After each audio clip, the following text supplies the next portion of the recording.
Yeah. Children like to do those things sometimes. Not all children. Some children can be very, very cruel to animals.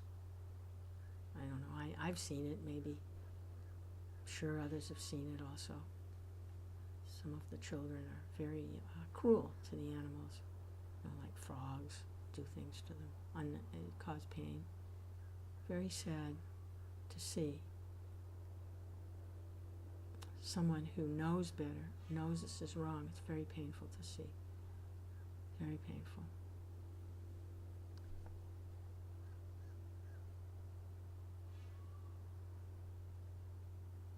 Probably not the least of it is that knowing that those people that are doing that will also have to experience that. That's very painful to know. That they're, because of their ignorance, putting themselves in a very, very terrible situation in the future. Text 33. Those who in this life are like envious serpents, always angry, giving pain to other living entities, fall into death in the hell known as Dandasukha. My dear king, in this hell there are serpents with 5 or 7 hoods. These serpents eat such sinful persons just as snakes eat mice. So this mentality, or this spirit, we're spiritual beings. They have this envious spirit. They're always angry and give pain to other living entities. So what's waiting for someone like that after they leave that body, material facility, is they are going to be eaten by snakes, just like snakes eat mice. So they were snake-like, and in their snake-like condition, they cause pain and suffering to other living entities. Now they're going to experience being eaten by a snake. And mice are helpless. They can't do anything. The snake comes and grabs them up. Text 34. Those who in this life confine other living entities in dark wells, granaries, or mountain caves are put after death into the hell known as Avata Nirodhana. There they themselves are pushed into dark wells, where poisonous fumes and smoke suffocate them, and they suffer very severely. Yeah, this is done. People are kidnapped, especially children. Seems to be a sport. They're kidnapped and confined in dark places. This goes on. And other things may go on. But they are confined in these dark places. Sometimes for years and years and years they're kept captive like that. So just for that very act alone of confining someone in a dark place like that, and it doesn't even say confining human beings, it says confining other living entities.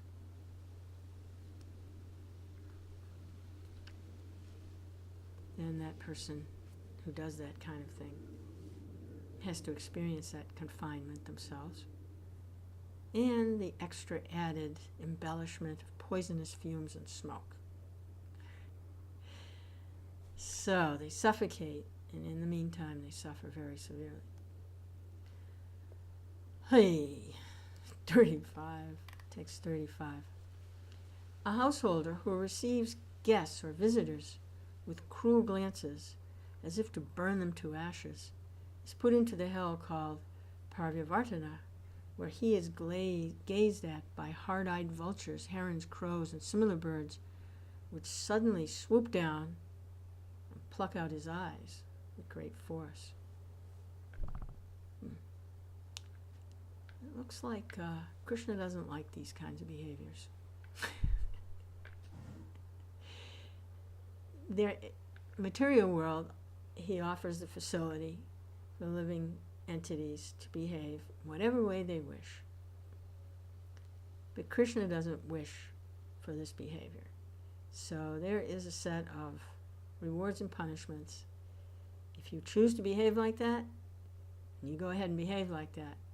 But this is what's waiting for you. Now, what are you going to do next time? Are you going to choose to behave like that, or are you going to choose to do something else? A little more gracious to your guests. Oh boy. So these things are very serious. It doesn't seem like that's a terrible crime to receive guests or visitors with cruel glances. It doesn't know what kind of a crime is that, so. But it's not acceptable. Such a person has to experience having their eyes plucked out. Wow. Hare Krishna. The material world's a very dangerous place. You make some slip up. I mean, there's past times where, like King Riga, he was actually a very, very pious king. His kingdom was managed superbly. He performed sacrifices, austerities, the whole thing. Did everything wonderful. Gave in charity to the Brahmins. So many cows, hundreds of thousands of cows he would give in charity.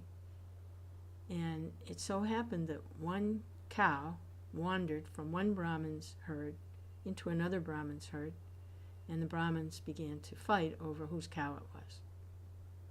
And they accused the king of giving the same cow twice in charity. And for that, he had to take birth as a lizard in a well. I mean,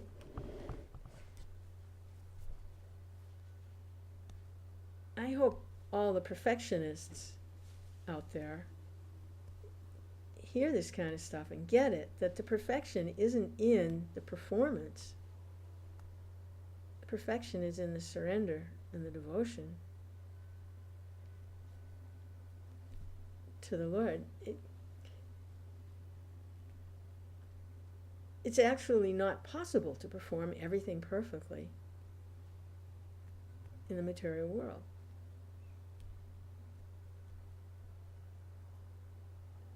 And that has to be Krishna's arrangement also, because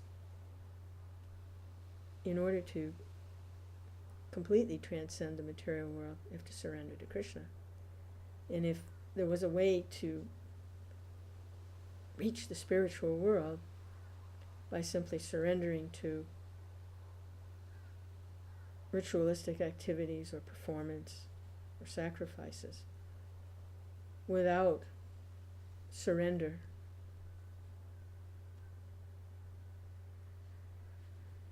and engagement in devotional service,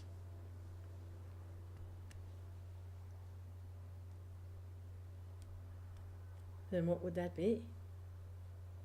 So it has to be that it's not possible to perfectly perform in the material world. What is Krishna looking for? He's looking for the devotional mood. Like Lord Chaitanya, and he manifests as Lord Chaitanya, it's so clear. He makes everything so clear. It's a wonderful manifestation of the Lord as Sri Chaitanya Mahaprabhu. The devotee, his intimate servant, who was so overcome with love that he was offering his offering, he was so overwhelmed with love for the Lord, he was actually offering the banana peels and throwing away the bananas. And the Lord was so pleased by his love, he was relishing, accepting, and eating the banana peels. So on the one hand, we have King Riga, who does everything perfectly. And one cow from one herd wandered into another herd, and he has to get a reaction. Of course, we know there's a happy ending to the story, that Krishna personally delivered him from the well. So King Riga, he must have been a devotee, actually. He just had He had to go through it like that. Krishna was somehow pleased with him. So there's always that. Krishna can intervene personally, directly. He can do that. He does do that. Not every day. Not all the time.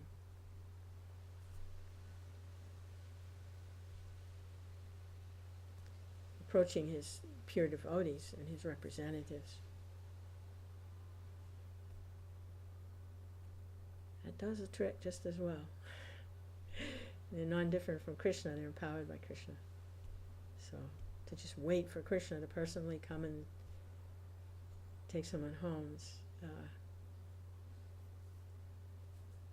it's an interesting idea.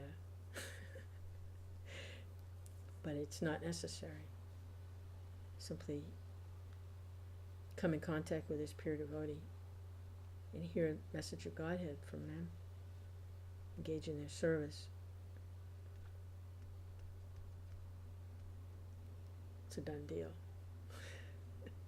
By Krishna's arrangement.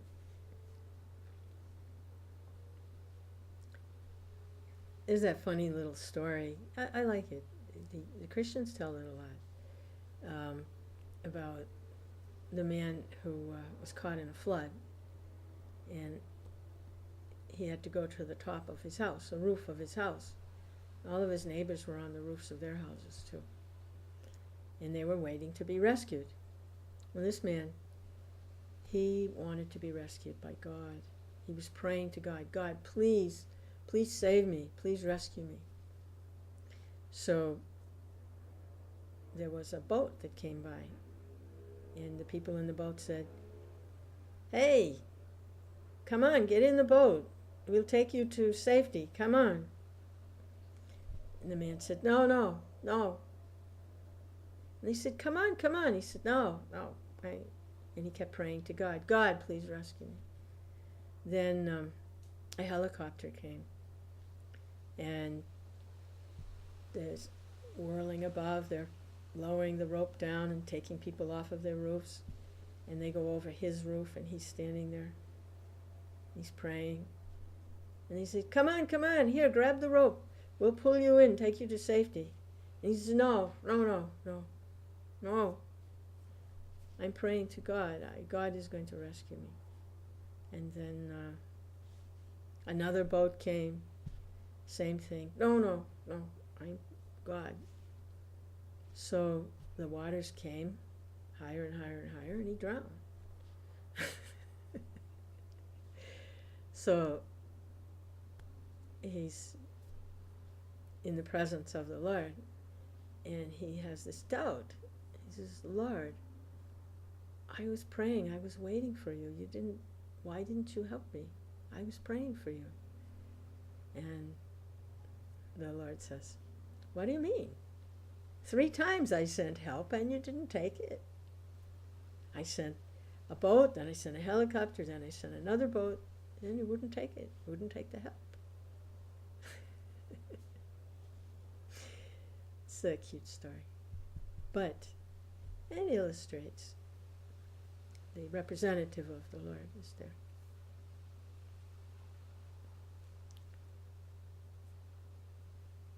So, we're back to this person who is giving these evil glances to guests and visitors, staring at them with eyes to burn them to ashes. If looks could kill, you know that saying, if looks could kill? He's looking at them like he wants to kill them. He has so much venom in him or her. So let's Prabhupada's purport. According to Vedic etiquette, even an enemy who comes to a householder's home should be received in such a gentle way that he forgets he has come to the home of an enemy. A guest who comes to one's home should be received very politely. If he is unwanted, the householder should not stare at him with blinking eyes, for one who does so will be put into the hell known as Paravyatama after death. And there are many ferocious birds like vultures, crows, and cockneys, will suddenly come upon him and pluck out his eyes. So I have to tolerate. If someone is coming to the house, undesirable, they should be received respectfully and to tolerate, and then Krishna will give some good guidance how to help this person find the door. But it should not be this, if looks could kill, and it's not acceptable. So there's a reaction for it. Because we always find ourselves in situations also. So if we go to someone's house and they receive us so poorly like that, we know how that feels. It's terrible. Yeah, it's very, very damaging.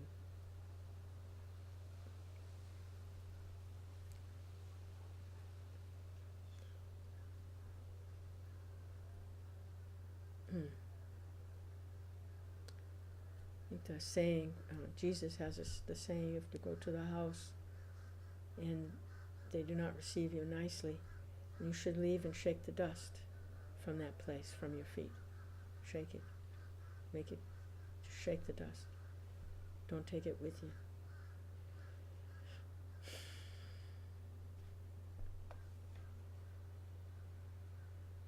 So here we see there's actually a reaction for it. They come down and pluck out the eyes of such a person. Then maybe they can remember, oh, the reason this is happening to me is I did that to them. Oh, I get it. Okay, I won't do that because I don't like it.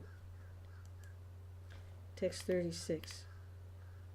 One who in this world or this life is very proud of his wealth always thinks, I'm so rich, who can equal me? His vision is twisted.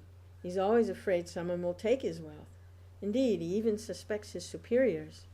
His face and heart dry up at the thought of losing his wealth, and therefore he always looks like a wretched fiend. He's not in any way able to obtain actual happiness. He does not know what it is to be free from anxiety.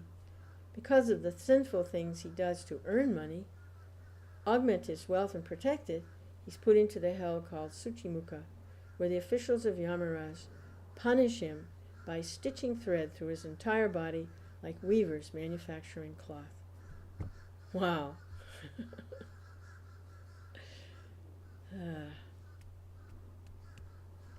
In the Bhagavad Gita, there's that verse with the demonic mentality. I'm so rich, and I have so many aristocratic relatives, and I'm the Lord of all I survey. A very contaminated way to look at things. So here, only talking about the I am so rich part, and what it means to have accumulated wealth and be proud. This is like love of money. The money is not a bad thing. Money is what we use to interact in the marketplace, in society, to exchange goods and services. It's just a functional thing. But when one accumulates a lot of wealth and becomes proud, look who I am, I'm rich, I have so much, then these other things happen. And they become afraid of losing it. And they become full of anxiety. And they don't trust anyone. They don't trust anyone. And it was accumulated that there were some sinful things. So the punishment for that is getting stitched through his entire body like weavers manufacturing cloth.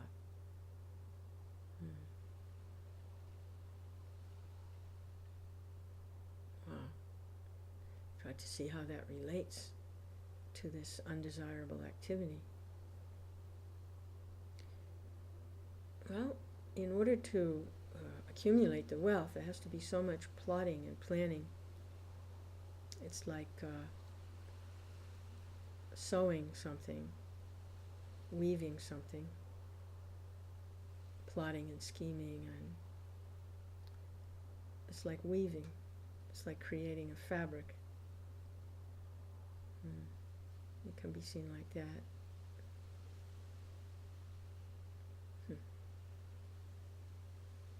But now he's entangled in it. It's not something outside himself. Well, it is, because the self is spirit, but because of his identification, now he's gotten caught in his own weaving. So the agents of Yamaraj, they make it apparent to him, make it obvious. They stitch his entire body like weaving cloth. Oh, good, it's a purport, Prabhupada's commentary.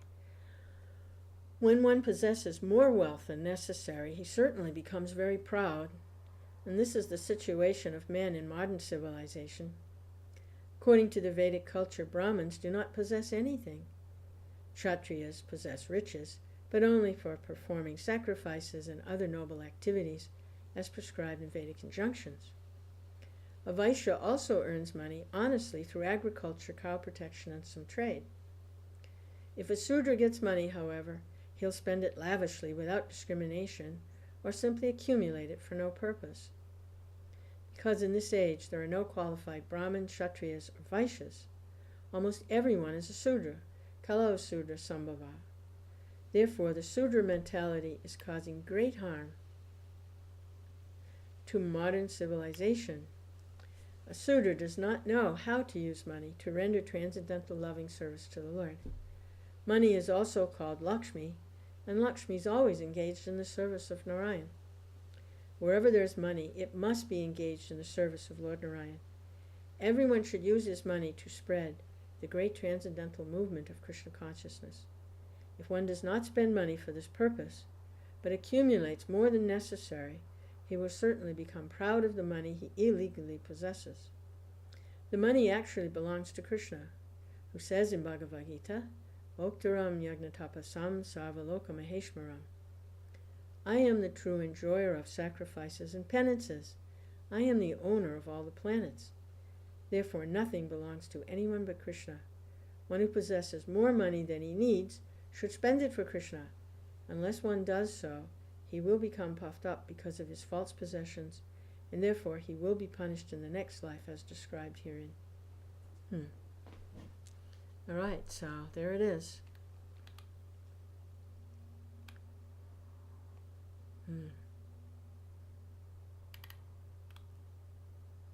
Possessing more wealth than necessary, become proud. And that means forgetting Krishna, because nothing belongs to anyone except Krishna. It's all on loan to everyone else. And if someone has a lot of material facility and they don't use it for serving God, then they'll end up getting stitched through and through by Yamaraj. It folds in on them.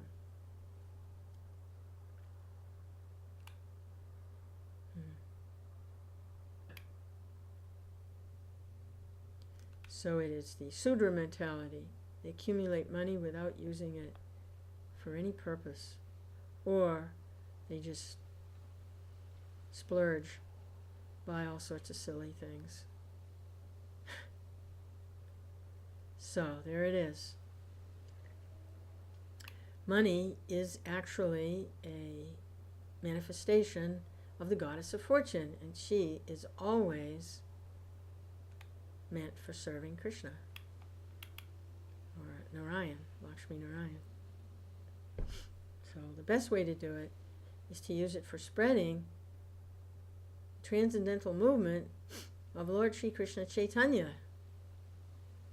Someone has facilities, that's the best way to use it. More than what they need, that's another thing. You have what you need to live, and then the rest is used for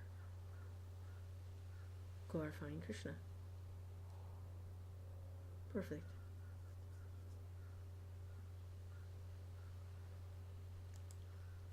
Text 37. My dear King Parikshit, in the province of Yamaraj, There are hundreds and thousands of hellish planets. The impious people I have mentioned, and also those I have not mentioned, must enter all these various planets according to the degree of their impiety. Those who are pious, however, enter other planetary systems, namely the planets of the demigods. Nevertheless, both the pious and impious are again brought to earth after the results of their pious or impious acts are exhausted. Whoa. So punishment or reward only lasts for a while and then back to earth. So earth is a very relishable birth because there's the opportunity to become free from the cycle of birth and death. And the heavenly planets are enjoying so much, and the sensory stimulation is so intense as a reward, that taking up Krishna consciousness is really not, doesn't really penetrate that because of the intoxication of heavenly planets. In the hellish planets, the suffering is so intense that to actually be able to engage in devotional service to Krishna it's not available. So too much enjoying and too much suffering, then the very fine thread of devotional service is really not available. So the earthly planet, taking birth on earth, there is some heavenly areas and there are some hellish areas, but a big middle ground, and the opportunity for hearing the messages of Godhead, because not so disturbed either by too much enjoying or too much suffering. They're both disturbances. When the senses are so stimulated, either way, enjoying or suffering, then